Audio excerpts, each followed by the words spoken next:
नमस्कार। आज के इस वीडियो में आप सभी का बहुत बहुत स्वागत है। आज हम चर्चा करने जा रहे हैं कांग्रेस के मैनिफेस्टो पर। इस वीडियो को अंत तक अवश्य देखिएगा। भारत के विपक्षी कांग्रेस ने, इंडियन नेशनल कांग्रेस ने 2024 लोकसभा चुनाव का अपना मैनिफेस्टो जारी कर दिया है। कांग्रेस को मैनिफेस्टो चुनाव के समय जारी करने और इसको चुनाव जीतने के बाद पूरा करने के लिए जाना जाता है।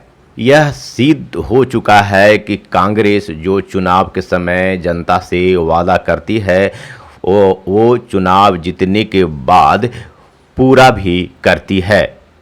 और यदि चुनाव के समय कांग्रेस वादा नहीं करती लेकिन वह ज़रूरी हो जाता है जनता के लिए, वो भी कांग्रेस पूरा करती है। जनता की मांग को, डिमांड को, जनता की आवश्यकता को, जैसे शिक्षा का अधिकार, रोजगार की गारंटी, सूचना का अधिकार और भोजन का अधिकार। ये ऐसे अधिकार हैं जिनको देने के लिए कांग्रेस ने जनता से चुनाव के समय वादा नहीं की, मैनिफेस्टो में शामिल नहीं की, लेकिन जनता को देने का काम की।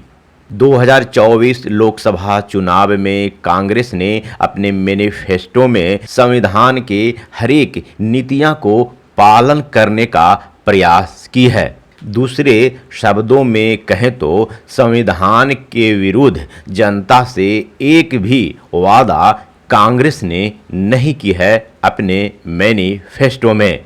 कांग्रेस अपने इस मैनिफेस्टो में भारत के आम नागरिकों, बुजुर्गों, महिलाओं, युवाओं जो बेरोजगार हैं, शिक्षा, गरीब गुरबे, आदिवासी समाज के दूर दराज में रह रहे लोग, राष्ट्रीय सुरक्षा और वर्तमान में भारत के हालात जैसे समस्या को पूर्ण रूप से सुलझाने का, उस पर काम करने का मैनिफेस्टो में वर्णन की है।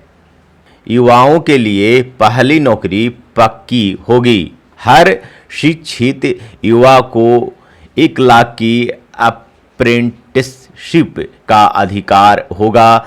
30 लाख सरकारी नौकरियां की बहाली निकाली जाएगी।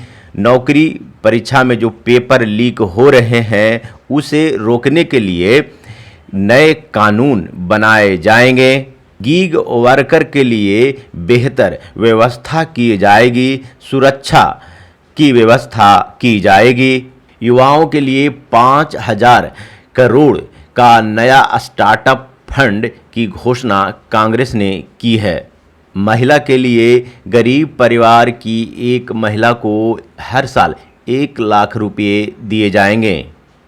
केंद्र सरकार की नई नौकरियों में 50% का आरक्षण महिलाओं को दिए जाएंगे। आशा, मिड डे मील और आंगनवाड़ी वर्कर्स महिलाओं के लिए दोगुनी व्यवस्था की जाएगी। इनके आमदनी को बढ़ाया जाएगा। महिलाओं को कानूनी हक और सरकारी योजनाओं को बताने के लिए भारत के हर एक पंचायत में एक अधिकारी की नियुक्ति की जाएगी, एक व्यवस्था किया जाएगा। किसानों के लिए MSP की कानूनी गारंटी दी जाएगी।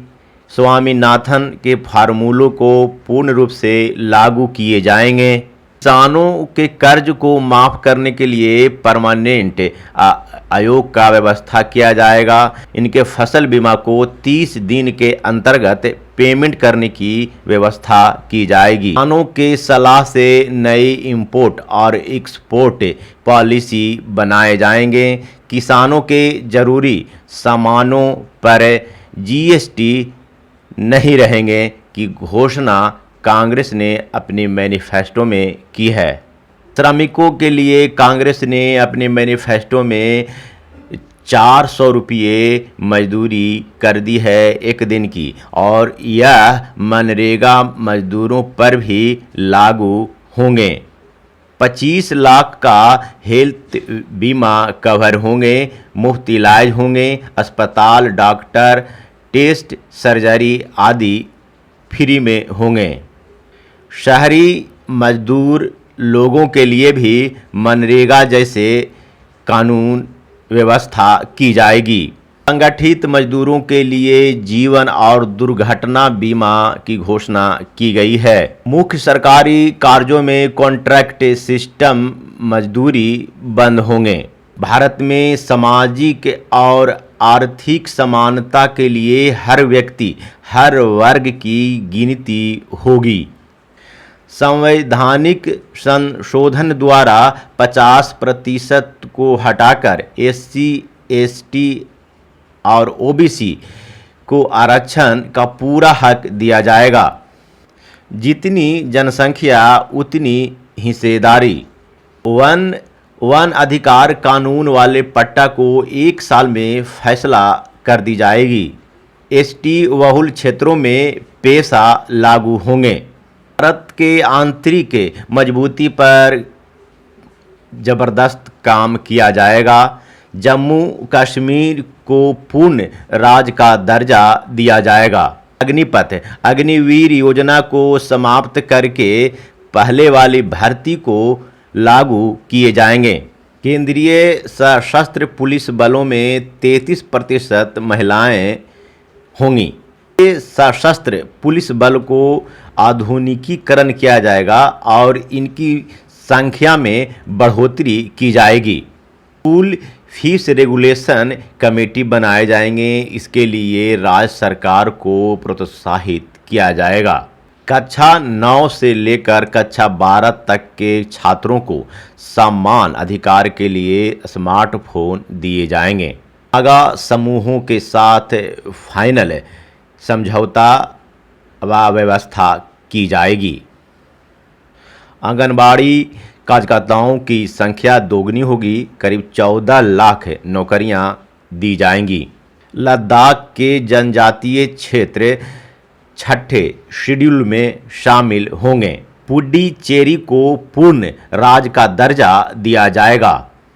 वरिष्ठ नागरिक, विधवा और विकलांग के पेंशन को दुगना किया जाएगा। 1000 प्रति माह दिया जाएगा। आंध्र प्रदेश को विशेष राज्य का दर्जा दिया जाएगा। मणिपुर में हिंसा से पीड़ित लोगों के साथ उचित न्याय और जायज़ मुआवजा की व्यवस्था की जाएगी।